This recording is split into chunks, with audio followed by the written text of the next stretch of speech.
Hello, friends. Welcome. Hey, Lou. How are we doing today? Good. How are you? Very good, very good. So, my apologies right from the start that we have changed the day and the time Yeah. for some reasons, and so this is now in the late afternoon, whereas usually Lou and I do this in the morning, and unfortunately, this is fall, autumn here. All the leaves are coming down, and there's like a foot of leaves outside. So all of us, my neighbors, myself, we all have landscapers blowing the leaves. So my apologies for the background noise. Just bear with it, please. Yeah. This is going to be a short episode, I believe. We are now continuing with the tapas. I explained that in the previous episode, which was episode 188. Tapas is austerity, which is conservation of your mind, your speech, and your body to use your energies towards getting to the self. And we talked about the tapas of the body, we talked about the tapas of the speech, we talked about the tapas of the mind. And now, these three verses, we're going to be talking about sattvik tapas, rajisik tapas, and tamasic tapas. What is the difference? And the first one, which is in verse 17, says this is about sattvik tapas. When you practice the three types of tapas, which is body, tongue, speech, and mind, when you practice the three types of tapas with shraddha or extreme faith and devotion, without having any attachment to the outer results or to the results of what it is that you're doing, then the mind becomes pure. That's fairly obvious that as long as you're doing what it is you're doing without attachment to the results, you're just saying, I'm doing it because it's the right thing to do. I've got to do this. This is my duty. Then you're not saying, I want this and therefore I'll do this. Then your mind becomes pure. There's an example in the Ramayana. The Ramayana is ancient, older and even than the Mahabharata. The Ramayana, Ram is a prince, very popular in his country, but was banished for a number of reasons, and he had to go to the forest. And he had nothing. No, I mean, here he was very wealthy prince. He left. He had his wife with him and his younger brother, and they were walking through the forest with nothing but the clothes on their back. And he comes to this river and needs to cross the river, and this man, boatman, comes to him and he says, what can I do for you? He doesn't even know that he's Ram or who he is. And now Ram, in addition to being a prince, is also a self-realized, just like Jesus Christ or Krishna or Buddha. Now, a self-realized person is essentially God, Brahman, that is walking around. Once he has given up his outer desires, he's God. And blessings from a self-realized person are tremendous. It's blessings directly from God. So this boatman says, what do you want to do? He says, take me across to the other side. And he said, sure. Gets on and he goes across to the other side. Ram gets off, the wife gets off, brother gets off. And Ram says, listen, I have no money to give you, but here's my gold ring. That's the only thing I have. Here's a gold ring for you. Now, that gold ring, that too belonging to a king, it's not a small, thin ring, that would have been enough for the boatman to compensate him for the rest of his life. He wouldn't have Yeah. had to work. But the boatman says, no, I can't take this. I absolutely refused. He wouldn't take it because it wasn't the right price for his. He says, no, please, just forget it. Just walk on, leave. You don't have to give me anything. And Ram says, well, then if you cannot take my ring, you can have me, the self-realized Ram. He says, somebody that we try to reach our whole lives by praying to trying to get to the self. Here he says, I am coming to you. So here's a boatman who did his right tapas, took him across and said, okay, you don't have money, that's all right, don't give me anything. And instead, what did he get? He got Ram himself saying, here, I am now yours, you're mine. So I think in one of our previous episodes, Lou, I don't remember which one, I was telling everybody, if you haven't heard it, please go back and listen. But if you have, then bear with me. I was young. This was our first trip out of the India to Switzerland. We were going and we were in a plane, and I Yeah. won't belabor the details, but I saw this woman sitting across ahead of me in a few rows. She was much older than me, like my mother's age, and she was clutching onto the sides of her chair, very fearful. And I went to her and I said, "Look, I'm like your son. You're like my mother." I held her hand. I said, "You seem very nervous." She said, "I am. I'm petrified. I'm phobic."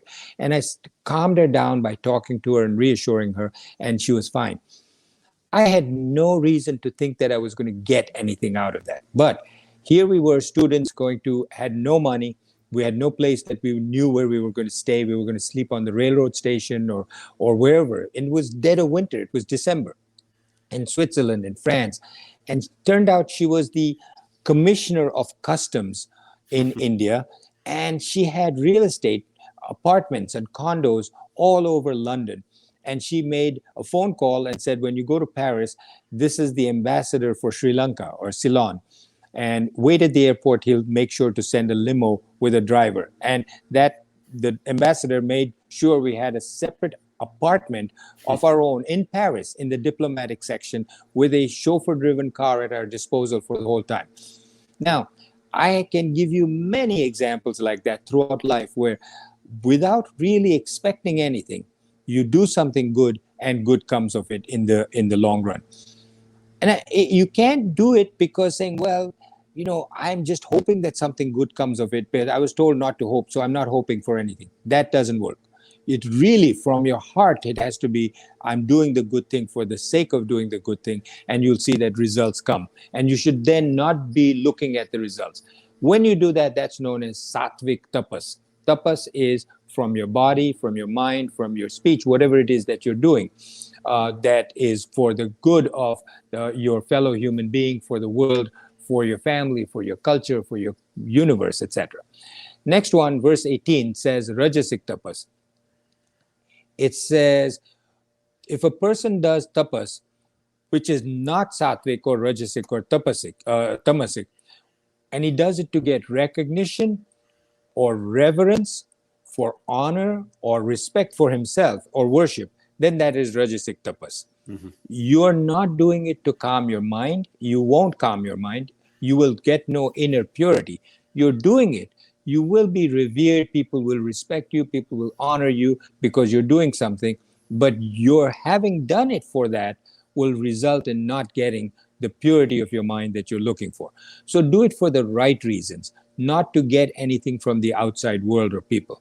So this verse covers rajasic tapas, which means austerity or tapas, with motives to gain something. What are the things that he says, Krishna says, you're looking to gain?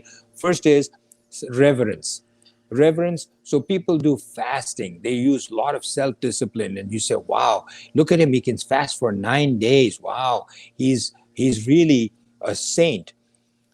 But if you're doing it only for people to say how well you do this tapas, then you're not getting the real results. You're getting the reverence from people, don't forget. You will, but you're not getting the inner peace of mind and calmness that tapas really gives you.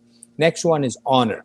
So you want to be put on a pedestal, to give and be given honor, recognition. That's why you're doing this. Again, same lack of results. Next one is worship. You want followers, you want devotees, you want penance, people to do penance so that you can be worshipped or people bow down to you. That also won't give you peace of mind. Last one is ostentation, or hypocrisy, pretending to be an ascetic for glorifying yourself.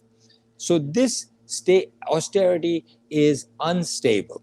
It won't last. People see through this, and people say, yeah, he says he's like that, but he's really not. Yeah. And that's rajasic.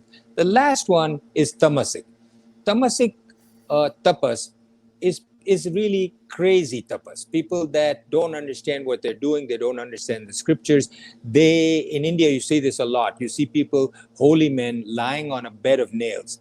They're not doing it so that you give them money. They want the money, of course, but they don't do it specifically for that. They think that by torturing their bodies, by hanging upside down, standing on one leg in a tree pose for hours, hanging down from a tree upside down, that is going to give them peace of mind. They think that by torturing their body, I think they have that in other religions too. They take chains and they whip themselves and stuff like that, all kinds of tortures.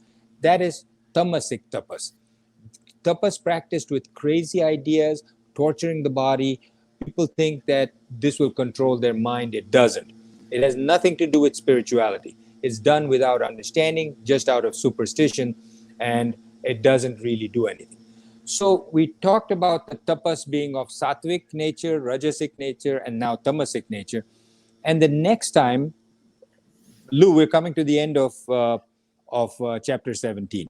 Okay. Next two episodes, we'll be finishing with chapter 17, and Wow. then we'll go to the last one, which is chapter 18. Next two episodes will be the final two of chapter 17. I hope you have found this valuable, invaluable advice that the Gita gives us in chapter 17, very different from other chapters in the Gita. I'll tell you right here, because I haven't told you off the air here or outside of the podcast. Last week for us was the most listened to week we've ever had. Is that right? Yeah, yeah.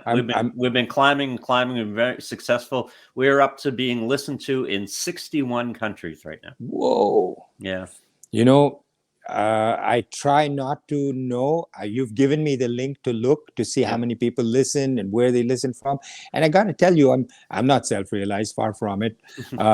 But you know, I'm tempted to know. I'm curious, but I don't look. So I'm glad you told me. I know you don't ask me very often, but as I look at the numbers myself, and I see that last week was the most listened to week we've ever had here, and we're several weeks in. We're a couple of years into this right now, and it just shows we're making a difference. We're getting the word out. People are enjoying it. I monitor some of the email that goes back and forth, and some of the notes on Facebook and things like that, and people are responding to this. It's gratifying. Yes, definitely. Thank you, friends. Thank you, Lou. A lot of it is due to you, Lou. A lot of your work. I wouldn't be able to do this without you. So thank you very much. My pleasure. We'll see you next time on Gita Memoirs of a Psychiatrist. Bye-bye.